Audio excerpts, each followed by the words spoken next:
Hello friends, एक बार पुनः आप लोगों का स्वागत है हमारे यूट्यूब चैनल स्टडी 26 पे।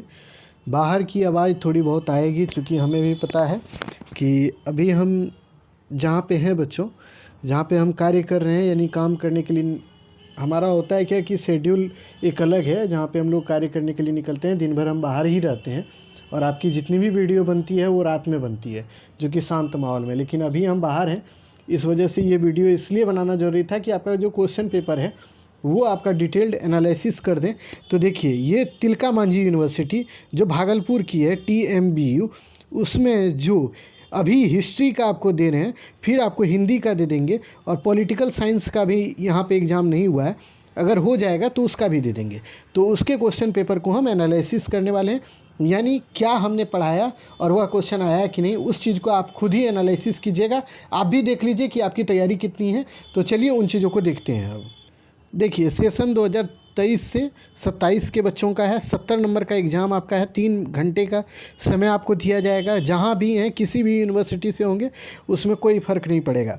ग्रुप ए में आपका ऑब्जेक्टिव क्वेश्चन 10 है। 10 दूनी 20 नंबर का ये है। जिन्होंने 20 नंबर सही किया होगा वो यकीन मानिए 50 प्लस इसको स्कोर करके आइएगा 70 में से। अब आ जाइए, पहला क्वेश्चन आपसे पूछ रहा है इंडिका के लेखक कौन थे। तो ये आपको हम बताए थे, मेगास्थनीज इंडिका के लेखक हैं। अगर नहीं बताए हैं तो कमेंट में बोलिएगा कि हाँ सर आप बताए हैं कि नहीं। तो हम अगर बताए हैं तो प्लीज़ आप यह भी बताइएगा कि हाँ सर बताए थे। चलिए, बी नंबर क्वेश्चन है, सुलभ शब्द किसके लिए यूज होता है। जब हम सूत्र पढ़ा रहे थे, सुलभ सूत्र, तो उसमें बताए थे कि नापना या मापना सुलभ के लिए यूज होता है। तो बी नंबर का भी सही उत्तर ए होगा। अब आ जाइए अगला प्रश्न को देखिए। अब तीसरा है, तक्षशिला कहाँ स्थित है। सी नंबर क्वेश्चन, तक्षशिला कहाँ स्थित है। तो ये तो पाकिस्तान के रावलपिंडी जिला में हमने आपको बताया था। प्राचीन भारत में उत्तर पथ, चौथा नंबर क्वेश्चन है, उत्तर पथ क्या था। तो ये व्यापारिक मार्ग था, जो कि हमने ट्रेड इन एंसेंट इंडिया जो पढ़ाया, समुद्रिक ट्रेड इन एंसेंट इंडिया, तो वहाँ पे इसकी चर्चा किया था कि उत्तर पथ क्या था, व्यापारिक मार्ग था। ठीक है, तो आ जाइए अगले प्रश्न को देखिए।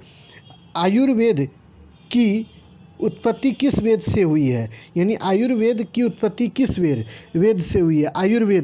आयुर्वेद आप जानते हैं कि अथर्ववेद से उत्पत्ति इसकी हुई है।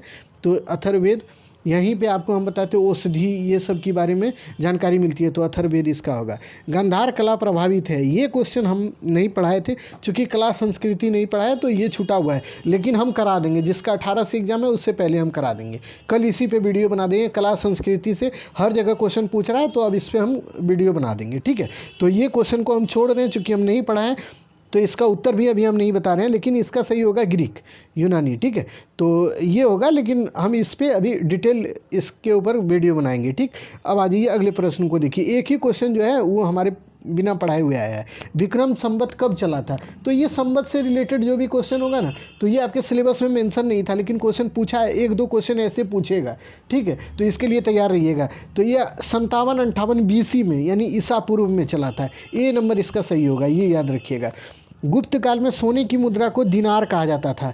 ए नंबर इसका सही होगा, ये भी याद रखना है आपको, क्योंकि ये पढ़ाया हुआ है। जो सिक्का हम पढ़ा रहे थे तो वहाँ बताए थे सोने की मुद्रा को दिनार बोलते थे। ठीक है, जीवक किसके शासनकाल में, मतलब व्यक्तिगत वेद था, किसके शासनकाल में। जो हमारे रेगुलर व्यूवर हैं वो कमेंट करके बताइएगा कि किसके। तो ये सही होगा, बिंबिसार। तो ठीक है, महाभाष्य के लेखक कौन है। पतंजलि का महाभाष्य, ये हमने बताया। देखिए, पूरा का पूरा ऑब्जेक्टिव में एक क्वेश्चन बाहर था हमारे, जो कि हम उस टॉपिक को नहीं पढ़ाए इसीलिए, बाकी सारा का सारा आपके पढ़ाए हुए क्वेश्चन थे।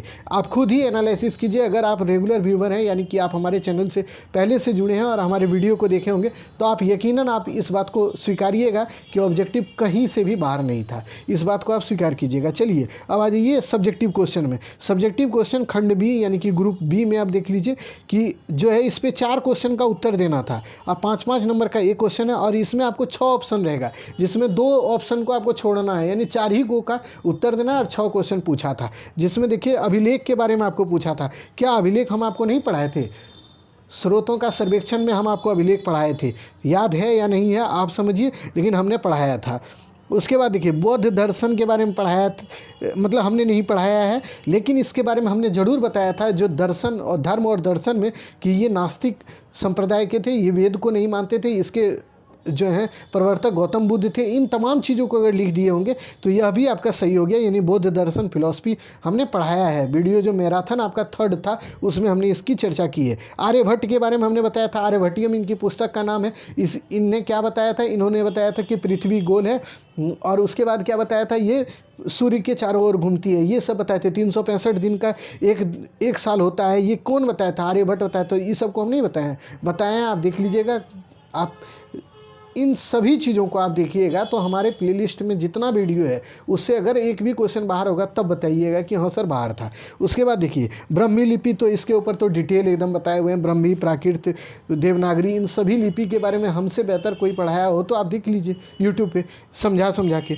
तो ब्राह्मी लिपि के बारे में तो हम बताए ही थे। तो अगर ये चारों कर लेते तो ये चारों आपका सही है। फिर चरक संहिता, चरक के बारे में हम बताए थे कि चरक जो है वेद था, तो उसके बारे में हमने बताया था कि चरक क्या क्या किया था, नहीं किया था, ये कौन चीज़ से संबंधित था, इसके बारे में बच्चों हमने बताया था। जो आयुर्वेद के बारे में हम बताए हैं, प्राचीन भारत में आयुर्वेद, यानी 5 क्वेश्चन तो हमने जो पढ़ाया वही आया। जो नहीं पढ़ाए हैं कला वाला, कला और संस्कृति, उससे क्वेश्चन हर बार आ रहा है, तो उसको हम पढ़ा देंगे बहुत जल्द। कल ही इसके ऊपर वीडियो आ जाएगा आपके लिए, ठीक है। आप निश्चिंत रहिए। जिनका एग्ज़ाम नहीं हुआ और जिनका एग्ज़ाम हो गया उनके लिए भी हम कुछ छोड़े नहीं थे, उनको पूरा पढ़ा दिए थे। क्योंकि जानते हैं ये जो क्वेश्चन भेजा है, बच्चा ही भेजा है कोई, और उसी ने बताया कि सर आप जो पढ़ाया पूरा का पूरा आ गया था, इसीलिए आप जल्दी से जल्दी इसको अपलोड कर दीजिए।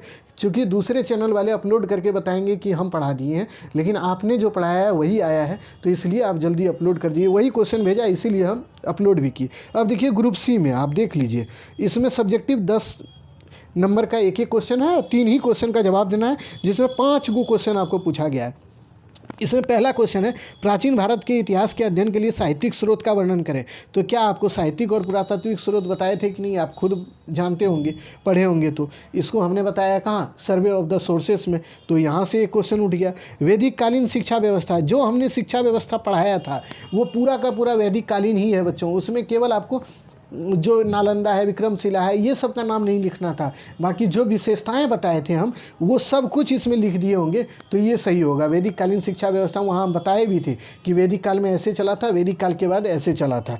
ये बात आपको हम बताए थे, तो वही चीज़ यहाँ पूछा था। उसके बाद देखिए प्राचीन भारत में गणतंत्र प्रणाली, जो कि हम नहीं बताए हैं, और इससे भी क्वेश्चन था, ठीक है। उसके बाद देखिए गुप्त काल में विज्ञान एवं प्रौद्योगिकी के विकास पर प्रकाश डालें। तो इसको भी हम नहीं बताए थे, लेकिन इसको हम बताए थे। जहाँ पे आर्यभट्ट आपको बताए, वराहमिहिर बताए, ये जो आपको समय के बारे में बताए थे ना, time and space, concept of time and space, तो वहीं से ये क्वेश्चन उठ के आया था। तो समझे, वहीं से अगर आप उसको पढ़े थे तो वही चीज़ यहाँ पर अगर लिख दिए होंगे तो आपका ये सही हो जाएगा, ठीक है। उसके बाद देखिए भारत में रोम के बीच में जो विदेशी व्यापार, समुद्री व्यापार यानी मेरीटाइन ट्रेड, जो कि बिटवीन इंडिया और रोम, ये तो पूरा डिटेल पढ़ाए हुए हैं मेरीटाइन समुद्री व्यापार के बारे में। अगर मान लीजिए कि आप गुप्त काल को भी छोड़ दें तो आपका 3 क्वेश्चन, यहाँ भी आपका 3 क्वेश्चन बनाना था तो वो बन जाता है। देखिए पहला क्वेश्चन, प्राचीन भारत में साहित्यिक स्रोत का वर्णन करें। दूसरा, वैदिक काल में शिक्षा व्यवस्था। और तीसरा वो मेरीटाइन ट्रेड यानी समुद्री व्यापार के बारे में लिखिए प्राचीन भारत में। तो इसको भी हम बताएं, अगर नहीं बताएं तो आप प्ले लिस्ट में जाइए। अगर विश्वास नहीं हो रहा तो वहाँ देख लीजिए, वीडियो पड़ा हुआ है। तो चलिए आज के जो TMBU का जो क्वेश्चन था हिस्ट्री से रिलेटेड, उसको हमने डिस्कस कर दिया है। उससे जो भी क्वेश्चन पूछे गए थे वो चीज़ बता दिए। अब इस पे पॉलिटी का अभी एग्ज़ाम नहीं हुआ है, हिंदी का हुआ है, इकोनॉमिक्स का हुआ, वो सब भी धीरे धीरे हम बता देंगे। तो आप इंतज़ार कीजिए, बाकी हम धीरे धीरे सभी पे वीडियो लाएंगे। फिर मिलते हैं अगले वीडियो में, तब तक के लिए धन्यवाद।